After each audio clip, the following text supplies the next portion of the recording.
faut se documenter, il faut lire à chaque fois. Et je le dis souvent à beaucoup qui travaillent avec moi, celui qui a une littérature de 2 livres ne peut pas se prétendre faire ce que nous faisons. Parce qu'il faut avoir une large connaissance et dans plusieurs domaines sur les sujets que tu abordes. Parce que c'est là où le peuple te regarde. Et c'est ce qui permet au peuple effectivement de se réveiller.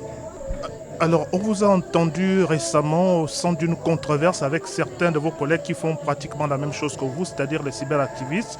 Il y avait autour une question d'argent qui faisait polémique. Donc, comme ça, vous aussi, vous êtes exposé à la corruption? Moi, je dis, la première chose, il y a une différence entre certains et moi.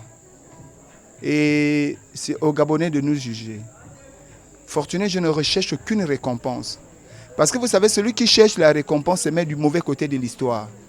Il va fausser l'histoire, il va enlever les éléments de l'histoire pour faire vivre les éléments qui ne concernent que lui. Donc Fortuné n'a jamais été corrompu? Fortuné n'a jamais été corrompu. Si vous êtes un fonctionnaire dans une famille de 7 membres et que vous êtes le seul à travailler, vous avez 400 000 francs de salaire par exemple, et vous avez une femme et les enfants, vous voyez, vous êtes potentiellement pauvre.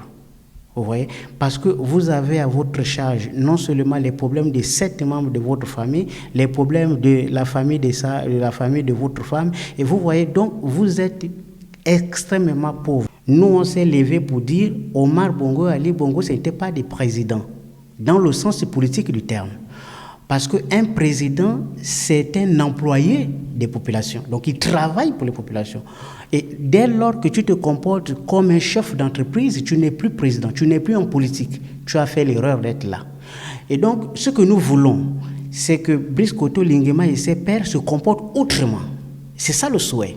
Alors, une fois qu'ils se comportent autrement, nous, on va comprendre, à partir de ce moment, il n'y en aura plus de soucis. Moi, je vous dis, un artiste, il est inspiré par quelque chose. Si ce qui suscite votre inspiration n'est plus là, vous ne pouvez plus être inspiré.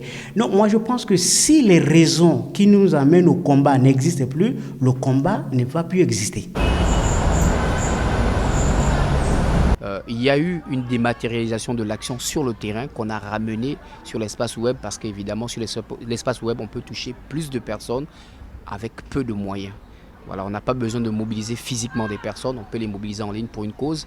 Et aujourd'hui, d'ailleurs, on l'a très bien vu en 2020 avec le cas de la Covid-19, le COPIL citoyen qui a pu mobiliser des personnes autour d'une cause en brandissant un élément qui est aujourd'hui capital dans la question du cyberactivisme, la question des pétitions en ligne. C'est une nouvelle culture web que le Gabon a aussi endossée. Et nous avons vu qu'en fait, ces mouvements qui autrefois étaient sur le terrain et qui n'avaient pas forcément une communication assez dense, se retrouvent propulsés par les nouvelles technologies de l'information et de la communication. Là, à côté, vous avez des individus qui se lèvent et qui décident de devenir soit des lanceurs d'alerte pour interpeller ou qui construisent des communautés autour de faits. Et aujourd'hui, on a évidemment pas mal de cas au Gabon. Il y avait à l'époque, je me souviens, il y avait des très grands groupes tels qu'Info de Kingele qui ont éclaté, qui ont eu deux tendances. Info Kingele, tendance pro-parti, tendance opposition. Aujourd'hui, on a des personnes, je ne citerai pas, qui se sont mis en avant et qui utilisent ces outils pour pouvoir persuader l'opinion publique qu'une décision ou un tel fait peut être traité autrement.